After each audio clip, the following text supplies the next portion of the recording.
Hi, I'm Leslie Quintanilla, and for the capstone senior thesis, my topic is Sustainable and Regenerative Design for Water Conservation in the United States. So, water conservation in the United States is one of many environmental issues overlooked when buildings are designed.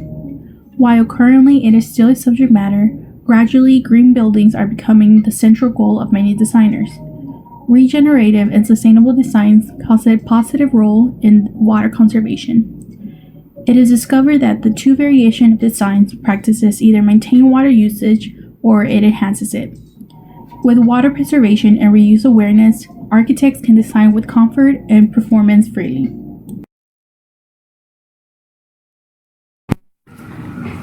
While many believe the upfront cost is high, there are others who believe it is a well investment in the long run, not only financially, but for the water conservation itself. This topic is a complex issue because it can be resolved in using many disciplines. For one, I use my disciplines, architectural and mathematics, because I believe that those two really combined together really help out the issue itself to find the best solution out there. But there's also other disciplines that really help out, such as history, biology, geology, political science, and such. But when it comes to the actual building and structures and how they are constructed and designed, I believe mathematics and architecture are two well presented disciplines for the issue itself. So mathematics finds the problem of cost and the economical pros and cons of water conservation, as well as the necessary use to design and engineer a building. While architecture not only examines the design and plans of a building creating to be water sustainable or eco-friendly, but also is the main discipline required to produce a sustainable or regenerative. There's a quote that states, "The older educator held that discipline acquired in one subject would aid materially in mastering another." And I believe that's true because whenever you're solving a complex issue, you are going into one discipline, then going to another, and you just keep on learning new material from different subjects and then to another subject, which in return, are disciplines. So within the subject of sustainability and regenerative design within water preservation is benefited by both architecture and the mathematics. Combining both creates a better understanding of how important and available the ability is to design with water conservation in mind. So one of the main goal for an architect is to develop and to design a building or structure that is mindful of the client's need. Many architects want to go beyond the cookie cutter box homes or residential buildings, or even commercial buildings, to make more use of it than just shelter itself.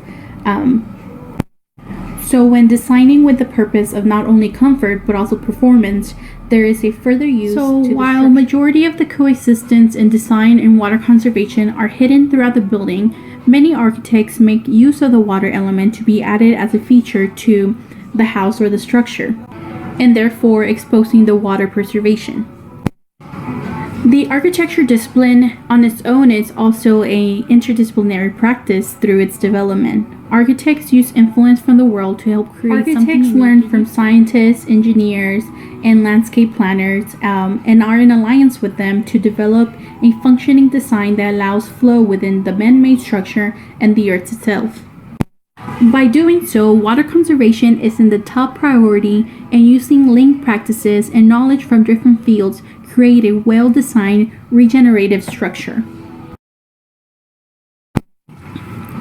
So the mathematic discipline has a variety of purpose, such as the cost of a building or design, long-term savings, being eco-friendly, statistically seeing the decrease of filtered water waste, and meeting requirements in building codes such as load capacity and safety. So this discipline has expanded its use and gathered its knowledge and data from many other disciplines such as ecologists, engineers, architects, and geophysics.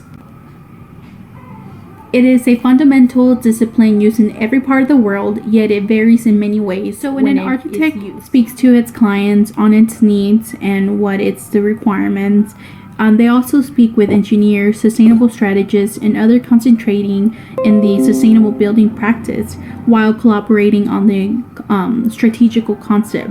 So the idea is initiated with the client's building requirements, but then with the broad idea given, architects begin to think of the concept that will be efficient, purposeful, and solve the issue at hand. The approach of sustainable design is to maintain, but the difference between that and regenerative is that regenerative design is to enhance, to make better, or to, increase in value. The good thing is that when water conservation is a main concern, the aesthetics part does not have to be compromised whatsoever. When architects collaborate with other disciplines, a solution of eco-friendly and appeal in the water conservation topic, the mathematical aspect will aim towards economic and the construction part of it. Economically efficient water irrigation systems and its management helps in a variety of methods within design and other use, such as agriculture.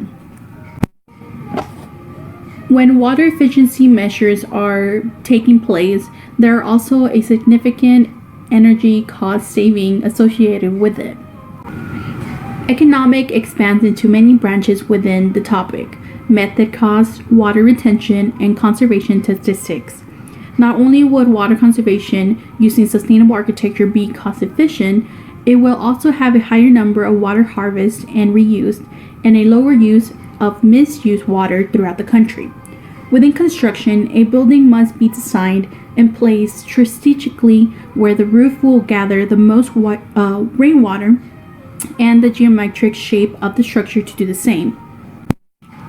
Using mathematics in connection with design and water conservation benefits the ability to create a well-finished structure that has the greatest positive impact in water retention.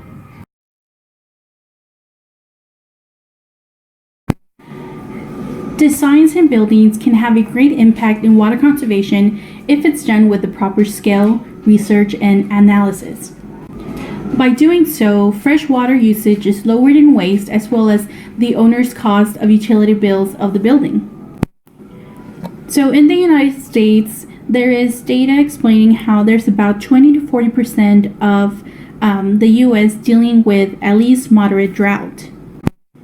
And additionally, roughly 60% of the urban water used is residential. To promote water conservation, we need to understand how rainwater collection is used and implemented whenever using structure or building design. By doing so, sustainable and regenerative buildings save money by not only using less water, but also by using the recycled rainwater for irrigation. That being, instead of sustainable, it will be regenerative use. Within the mathematical discipline, the statistical data of the amount of water misused provides the architect a knowledge of what is the issue and how they can resolve it. Residential structures are a great part of why water is negatively impacted. Linked the data with the design, residential buildings can create a well efficiently and with water regenerative. Within the architecture discipline, the architecture landscape around the green building allows stormwater to flow around vegetation and other plants instead of designing with a typical pavement that blocks stormwater to penetrate the plants, and therefore having water being misused and missing the chance of being regenerative water and enhancing it instead of not all buildings are considered sustainable or regenerative within its design. Whenever a design is described by an approach where a building is considered water conservation, when it creates, not all buildings are considered sustainable or regenerative within its design. We can say that a design is described whenever there's an approach of a positive impact for nature.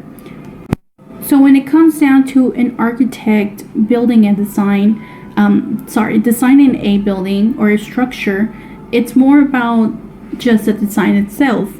It's also the materials being used and how those would interact correctly with the ecosystem and helping the water usage in the process.